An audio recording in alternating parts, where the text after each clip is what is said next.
ମା ବୋଲି ଡାକି ଦେଲେ ଥରେ ମୋ ଦୁଃଖ ସରେ ମୋ ଦୁଃଖ ସରେ ମୋ ଦୁଃଖ।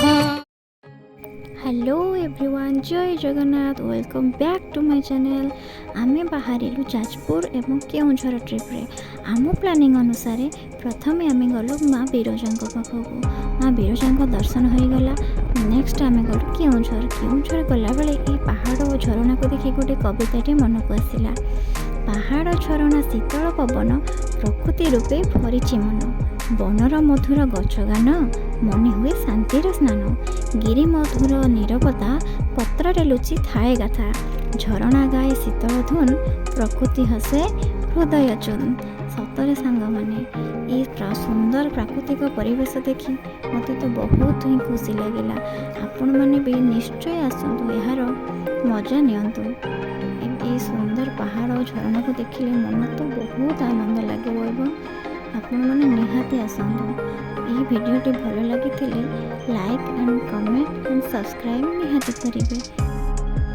नेक्स्ट आम पहुँची गलु घटगाँ राणी माँ तारिणी पाखरे। माँ तारिणी दर्शन बहुत ही बढ़िया से हो गला। माँ को दर्शन सारी आम पुणी बाहरी गलु।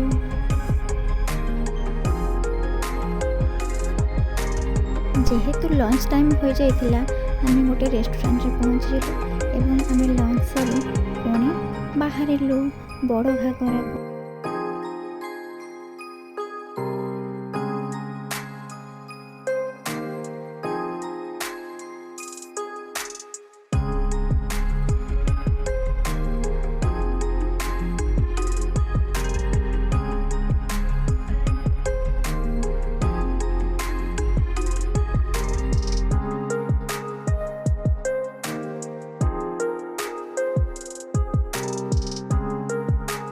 वर्तमान आम तो पहुँची गलु बड़ घागरारे।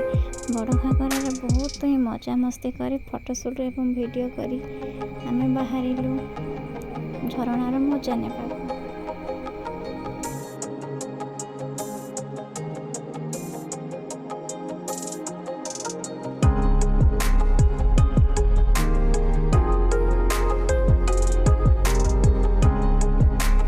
अरे ये कौन मांकुड़ मैंने भी गाड़ी रे रैली कले।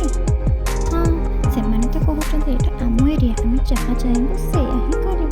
तो ये आसी आम पहुँची गलु सान घागरारे।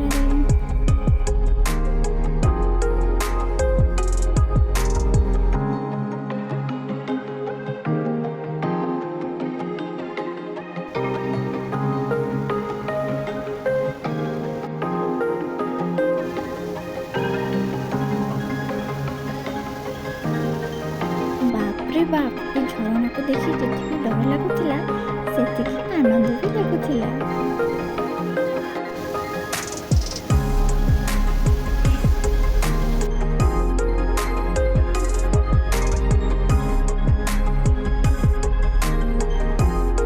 यहाँ पर इच्छा है टिके बोटिंग करने। बोटिंग करे बहुत ही मजा आपण मैंने केबे बोटिंग करछंती ना नहीं सांग माने आपण गणेशଙ୍କ चतुरता गपटी पढ़ी ना नहीं। तो आम मन पकई शिवों चारिपटे आम घूरी आसलु।